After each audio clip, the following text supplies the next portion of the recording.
Edward, 1941, Houston. Let's go back. It's not too far back. Tell me about Houston when you were just a little boy. Houston was considerably smaller.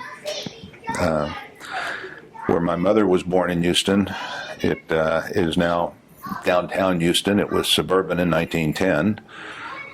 When I was a kid, we'd go out to Herman Park on the bus, and it was an all-day outing to go out there, or near Rice University. Houston was a good place to grow up, particularly in the 50s. Prosperity, peace, good times. Yeah, yeah. Now, you were just a baby when World War II started. Did it affect your family at all, do you know? My father sold food to the military bases around Texas and in Louisiana. Had to travel a fair bit around the United States buying the food to sell to them. But otherwise, we were fairly stable. Yeah, and because of his association and needing to drive to military bases, he was able to get new cars periodically, which most people couldn't. Yeah, yeah, yeah. What exactly was it that your dad did for a living? At that time, he was in the wholesale grocery business. Okay. And they were selling to retail grocers in southeast Texas. And of course, during the war, they sold to them all over Texas and Louisiana. Yeah. Do you know how he got into that business, or why? Not specifically. Not specifically. Okay. Grandparents, do you remember them at all? They were all dead before I was born. My mother's father started the Jewish Herald in Houston, which is now 107 years old and continuing. It's third ownership. Wow. And her family was very well established in Houston going back to 1907. Yeah, yeah. And what about on your other side? What did your grandparents do? My father's family were generally in the schmati business in New York. And my father came to Texas in 1934, and I never met any of his parents. Were your grandparents born here, or did they come from the old country? No, we are many generations in the U.S. My father's family started coming in the 1840s from Germany and Eastern Europe. And my mother's family started coming in the 1860s. And my mother's family, my grandfather was born in Mississippi, or Louisiana, right on the Mississippi border. And his parents were in Mississippi in the 1860s. Wow. My mother's grandmother was born in Arkansas in the 1850s. Did they have any stories that were passed down about the Civil War that they witnessed? No. No, my grandfather was orphaned and brought up in the Jewish home in New Orleans. And he died 4 years before I was born. So, I probably know more about his background than he did because of genealogical research that I've done over the years. Where did you go to grammar school? Initially in Caracas, Venezuela for 2 years. Now, why was that? My father, again, was selling food to the oil companies. And we were there for 2 years, and then came back and went to elementary school in Houston, junior high school in Houston, and high school in Houston. Yeah. College in Austin. Yeah. What was the high school you went to? Bel Air. Okay. Now, your brother, older or younger than you? 4.5 years older. Okay. What did you guys do for fun when you were little? What was like a good day for you? Times were so different in the sense that neighborhood schools were prevalent, and everybody in the neighborhood went to the same school. Right. And after school, you'd go sit around under a tree and contemplate your navels or ride your bikes. Yeah. And it was just a very different time and place, as opposed to 15 kids going to 17 schools and not knowing each other. Well, now, what was high school life like? High school life for me was great. Bel Air had a fairly high population of Jewish kids by comparison to other high schools in town, and active in BBYO. Made a lot of friends, some lifelong friends through that. And that was very much a central part of my high school years. Okay, and then where did you go to college? Texas, Austin. Okay. And then when you, now is that where you met your wife? Mm-hmm. Okay. First week freshman year. Okay, well tell us about that. One of my fraternity pledge brothers and I were walking down the drag in Austin, and Barbara and a good friend of hers were coming the opposite direction, and my pledge brother knew her friend, and we were introduced, dated a few times, went to the OU weekend, dated a fair bit first semester, didn't date at all for the next semester or two. Our birthdays are essentially the same. She's 12 hours older. So dated on our birthday sophomore year, and junior year decided to get married, and waited a year and a half until we both got out and got married. So then where'd you guys settle down after you graduated? Houston, Okay, and what did you get into? wholesale grocery. Okay. I had worked for a company for 3 summers while I was in college, and it was a foregone conclusion that I would go there when I graduated, and I did. Okay, but then eventually you changed. One of the projects I got into in the wholesale grocery business was supplying food to oil company commissaries, U.S. Embassy commissaries around the world, and some grocery stores through some former associations of the companies in Cuba. And did a fair bit of that. Got real interested in international. Had an opportunity to travel to Europe a few times in my early 20s, and was hired by Procter & Gamble International. Okay, and now hired this in was Cincinnati and posted to Toronto, okay. Now this was in the '60s. I take. 1968. Okay, how were you perceived overseas as an American? It was a very turbulent time in this country. It was a very turbulent time in this country. Generally, particularly in Europe, was the only place I had traveled in the '60s. But Lyndon Johnson was president. He was a Texan. There was a euphoria about Texas. Johnson, for better or for worse, did a pretty good job after the Kennedy assassination, and he was well regarded overseas. And I mean, you could hand your passport to an East German guard in Berlin. Oh, Texas, Johnson. And in spite of all the turbulence here, it was very interesting over there. So did you find it interesting that they would know so much about us, that, they knew Texas, they knew who our president was? Not really.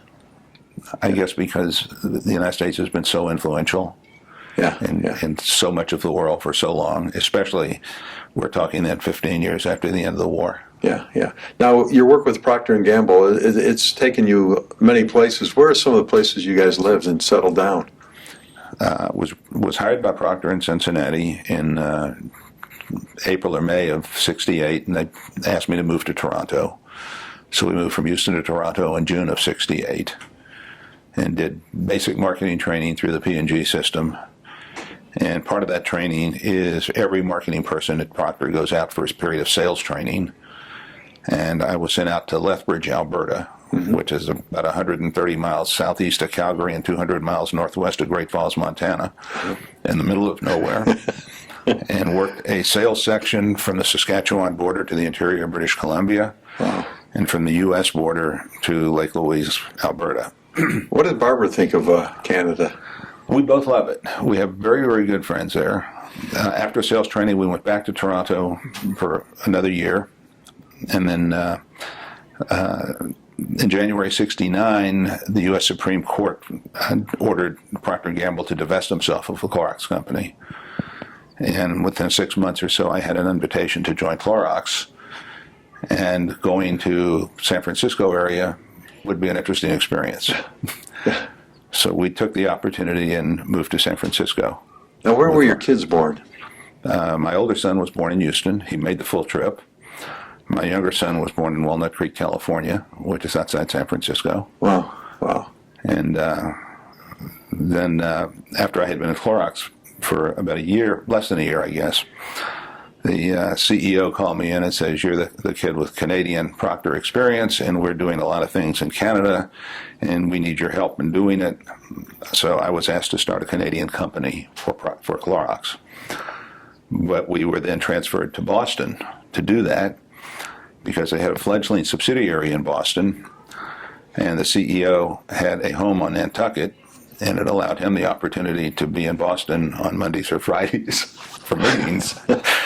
So we were in Boston for almost 2 years. My job was in Boston. My office was in Boston. My job was in Toronto and Vancouver, and my boss was in San Francisco. So I was gone from home a lot. Yeah. Now, why was it the Supreme Court made Procter & Gamble leave Clorox?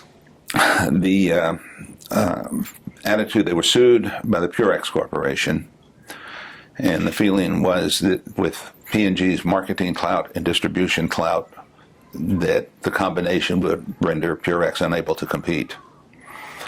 So the final decision was that was probably true, the divestiture happened, and within 10 years, Purex was out of business. They had spent all their money on lawyers and auto marketing, and that's... Wow.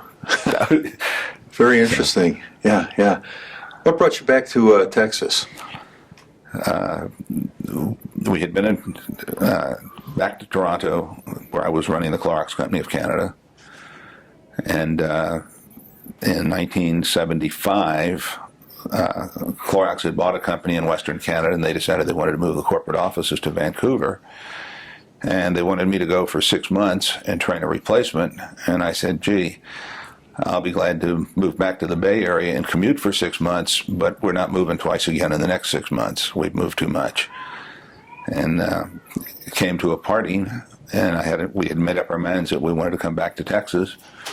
And through a contact of mine in the San Francisco area, I was introduced to the Senior VP of Marketing at Frito-Lay, and came back to Texas in April of 75 with Frito-Lay, running their potato chip and pretzel marketing nationally. Right next to my office at Frito-Lay was Herman Lay's office, and Herman Lay was the founder of Lay's Potato Chip Company, and out of Nashville, which merged with the Frito Company in the early 60s, I guess. And Herman probably never knew who I was, but I certainly knew who he was. And you'd see each other in the elevator, you'd see each other in the hall, you'd say hello, you'd nod, but never a relationship as such. Yeah, yeah. Now, where was the offices? Exchange Park. Okay. Mockingbird and Harry Hines. Okay. How long did you stay there? About 1.5 years, and then I had an opportunity to start my own consulting business with a 6-month contract for half my time.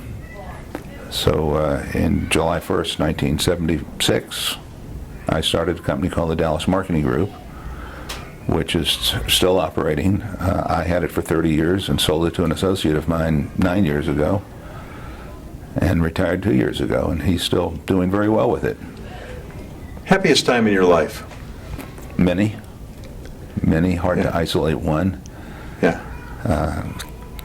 Been very fortunate that we've had strong relationships with our kids. Had the opportunity to travel all different corners of the world multiple times, and just had some good friends and good times. What do you feel was your best accomplishment in the business world? Starting and creating a successful business, and in a consulting business, generally small firms are just closed, and I was able to sell it and continue it. Yeah. Now, you know, it's interesting because when it's successful, you go, wow, that's really neat. But what was it like the day you were going to leave a good company, I'm sure with good benefits, a good salary, and start your own? What was that like? What were some of the fears? I guess the biggest fear is always fear of failure. Right. And that's an inevitability. Right. As I had said, I had been fortunate because while I was at Frito-Lay, I had a call from a recruiter with whom I was not listed that the Jimmy Dean Meat Company needed marketing help. So I'd go talk to them. I'm not too proud. Yeah. And I went over to talk to them, and the salary that they were talking about was about half of what I was talking about. So it's not even a negotiable item at that point. Right, right. And so went back to my office at Frito and called the recruiter and said, you know, I can do consulting for what they want to pay for half of my time. I have the nucleus for consulting business. They'll get more than half of my time than in 100% of the time of the person they're looking for. Right. And if I'm successful in helping them build a marketing department, you'll get more placements. Yeah, yeah. Everybody bought into it. I left Frito-Lay and started my business and had half my time sold for 6 months, Yeah, yeah. which gave me a cushion.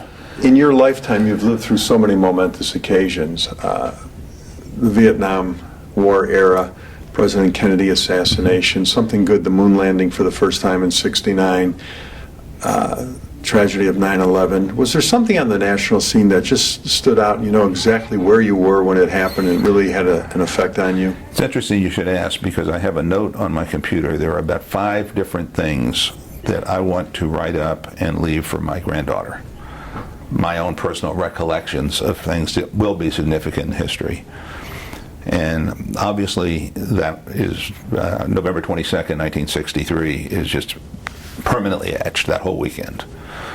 The explosion of the Challenger, the explosion of the Columbia, 9/11, the 2000 election, are all things that are on that list to write up, or significant to me.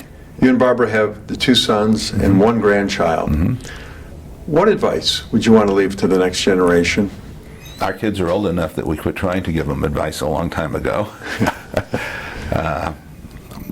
But I guess that the strongest thing, many years ago, I guess, when my older son was getting ready to go to college, Barbara embroidered a little thing which she gave to him and subsequently to our younger son that said, the 2 best things you can give to your children are roots and wings.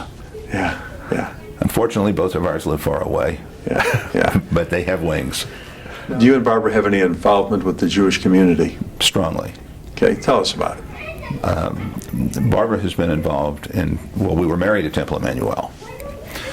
And when we came back to Texas, Barbara got involved in the sisterhood and was subsequently involved in several other things, and on the board in the mid-90s. And because of my travel schedule, I couldn't be. But when I knew I was going to be retiring, I did get heavily involved in Temple, and I just rolled off of 6 years on the exec committee. I'm in my 8th year on the board. Been very involved in the Temple for a long time now, and been very rewarding. Yeah. Well, thanks for doing this today. So, my pleasure. You did a great job. Pleasure, so.